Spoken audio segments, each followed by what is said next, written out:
Hi guys, Daryl Smith from South Dakota. Today I'm going to tell you three little short stories, and they're all flying stories about during the time, and they happened during the time I was in Vietnam. Glenda and I, in March of 2014, were in Arizona when we heard the news of the Malaysian Airlines Flight MH370 that disappeared without a trace. And to my knowledge, they have not found the main wreckage of the airplane even till today. I believe the parts of the airplane have washed up on remote islands out in the Pacific. Anyway, after we heard that news, it kind of jogged my memory a little bit, and I thought about flying in a flight that I was required to take in Vietnam that was a little bit unusual. The first is called the Major. The Major and I checked into the squadron at about the same time. All Marines have jobs other than flying. I was a briefing officer and he was a maintenance expert, and I don't remember that our trails ever crossed. Our airplanes took quite a beating, and but they were very reliable mostly. But one of them had a mechanical problem and was sent to maintenance there in Vietnam to be repaired. Well, the repairs were made, and it was ready to go back to flying, but it needed a maintenance check flight before it could do that. Well, the Major was an attack pilot, but he was also a maintenance test pilot.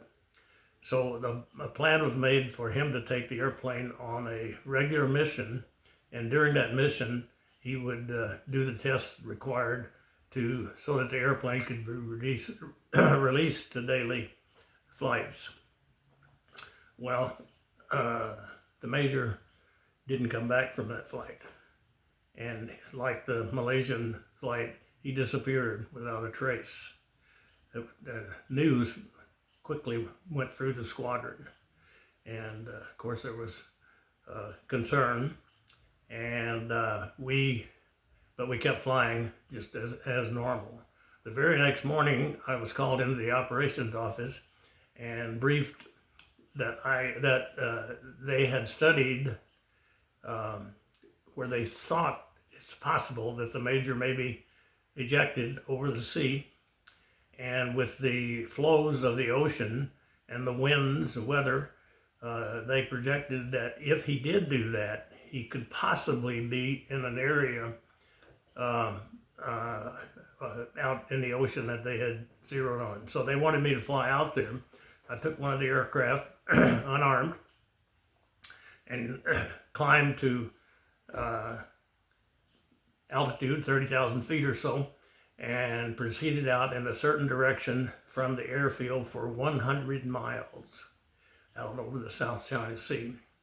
And I then descended to just over the water and started somewhat of a square search in that area. We had never been trained on any kind of search operation in our training, and I was real close to the water.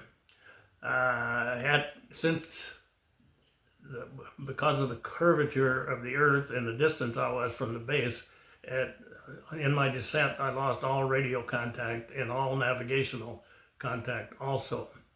So it was intimidating. I was down low over the ocean.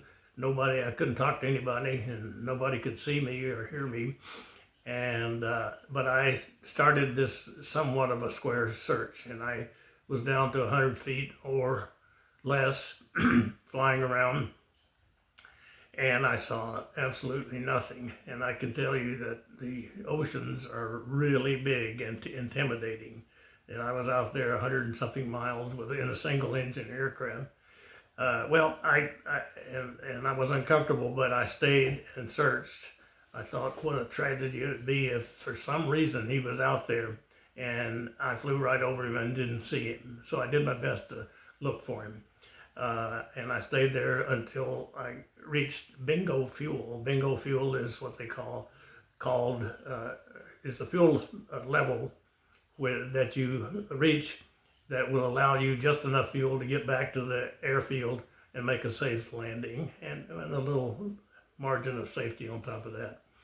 But at bingo fuel, I pushed the thrust lever forward and turned toward home and started my climb back to altitude.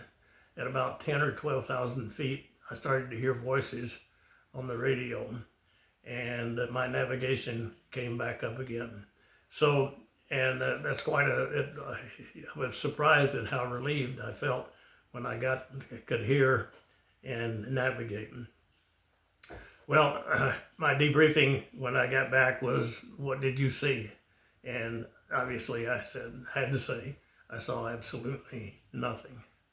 So the flying went on, the war was what it was, and we continued to fly and tried to put this tragedy in the back of our minds, even though we knew that the family was grieving. I had a flight scheduled that night. I flew it. My second unusual thing, this will be even shorter, about 25 or 30 miles to the southeast, out over the South China Sea again. During the night, an Air Force B-57, they called it a B-57 Canberra. It's a two pilot airplane, and it's a bomber, and it's old. It was old at that time, and some way they crashed into the water. And again, with an unarmed airplane, I was sent out to that spot to have a look for these, see what I could see. And I searched. This time it was a lot more comfortable in that I was close enough I could see land in the distance. So I did my search, and at one time I thought I saw what looked like maybe a deployed parachute, but it was kind of under the water and unfolded. And I put on a lot of power and did a climb and a hard turn trying to find it again, but there's no landmarks in an ocean, and I never saw a thing again. Again, my briefing was I didn't see anything. Well, I told them about what I thought was a parachute. In my mind, I believe I saw something, but I couldn't find it. But in the big picture, it wouldn't have mattered. Those two guys were gone. And they determined that there was nothing wrong with the airplane, and the guys gave no warning that anything was wrong, and they just simply flew into the water. And it was a mistake on their part, and they lost their lives. The third kind of unusual flying event, again, I was called into the operations office and briefed that an earthquake had happened somewhere in the world. And they didn't know if it was going to be a tsunami, a tidal wave, or not. So again, with an unarmed aircraft, I took off and I went out to sea to have a look. Oh, it was a beautiful morning, and the ocean was absolutely flat. It was just like a lake. And I flew around out there, and I didn't know what to look for, and they didn't tell me what I should look for. But I flew around. It was a beautiful morning, and I was not on a combat mission, so I probably flew around 30 or 40 minutes and saw nothing. And of course, I came back and told them that, debriefed that. And the interesting part is I thought of it all along, but just today I said, well, what the heck? Can you see a tidal wave from the air? And when I typed that into my computer, the big words came up, no. And they gave the reason for it. The wave has such a wide frequency that that's probably not the right word, but it's a wide, flat wave. And to look at it from the air, it's only 2-3 feet or less thick or above the normal sea level.